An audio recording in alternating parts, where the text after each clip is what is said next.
Stop finish দুই ভাই তারা একে অপরের কথাই খুব মাইন্ড করে, কিন্তু হঠাৎ একদিন কনসিডার করলো যে রিগ্রেট ও এনজয়কে লাইফ থেকে অ্যাভয়েড করা যায় না। দেখো, ছোট্ট এই কৌশলটা তুমি মনে রাখার মাধ্যমে তুমি খুব সহজেই ওই ভার্বগুলোকে মনে রাখতে পারো যে ভার্বগুলোর পরে আরেকটা ভার্ব আসলে সবসময় ভার্ব প্লাস আইএনজি হয়।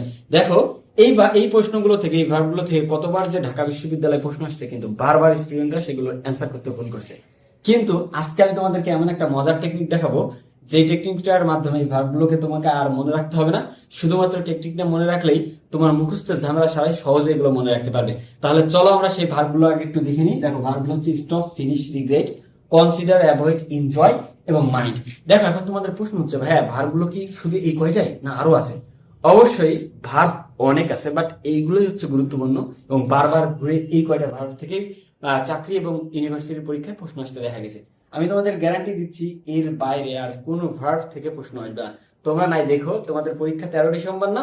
13 ডিসেম্বর যদি হয় তাহলে 13 ডিসেম্বর তোমরা আমার এই প্রশ্নের সাথে একটু মিলিয়ে রেখো, নোট ডাউন করে রাখো। ইনশাল্লাহ তোমরা দেখবা যদি এখান থেকে প্রশ্ন হয় কোনো পাবলিক বিশ্ববিদ্যালয়ে, তাহলে এই কয়টা থেকে আসবে, এর বাইরে থেকে আসবে না।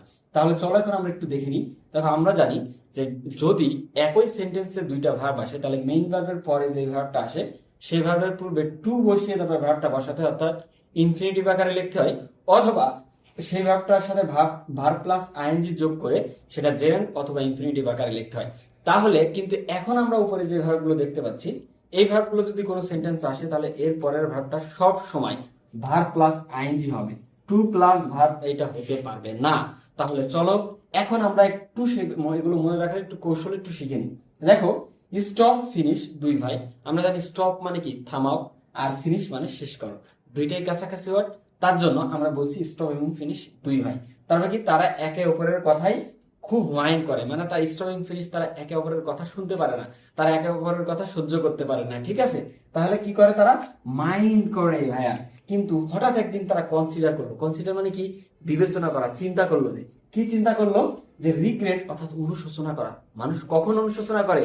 যখন মানুষ মনে করো দুঃখ কষ্ট থাকে তখন অনুশোচনা করে। তাহলে অনুশোচনা এবং এনজয় অর্থাৎ আনন্দ উপভোগকে, মানে দুঃখ কষ্ট এবং এনজয় আনন্দকে কি করা যায় না ভাইয়া? লাইফ থেকে অ্যাভয়েড অর্থাৎ এড়িয়ে চলা যায় না। দেখছো, ছোট্ট এই কৌশলটা তুমি যদি মনে রাখো তাহলে এই ভার্বগুলো তোমার আর মনে রাখতে হবে না। তুমি খুব সহজেই এইগুলো একটা গল্পের মাধ্যমে মনে রাখতে পারবে। তাহলে চলো এবার আমরা রিসেন্টলি ঢাকা বিশ্ববিদ্যালয়ের 22 এবং 23 সালের ভর্তি পরীক্ষায় আসা এই রুলস থেকে একটা প্রশ্ন দেখি। দেখো, প্রশ্নটা হচ্ছে আই ডোন্ট মাইন্ড, আমি কিছুই মনে করি না, নেগেটিভ ফিডব্যাক ইফ, যদি ইট ইজ হয় ট্রু, যদি এটা সত্য হয়। দেখো, এখানে আমরা দেখতে পাচ্ছি মাইন্ড ভার্বটা আছে। আমরা এখানে পড়েছিলাম যে মাইন্ড, সো উপরেও আছে। তো মাইন্ড, আমরা বলছিলাম যে মাইন্ড যদি কোনো সেন্টেন্সে থাকে তারপরে যে ভার্বটা আসে সেই ভার্বটার সাথে সবসময় ভার্ব প্লাস আইএনজি হয়।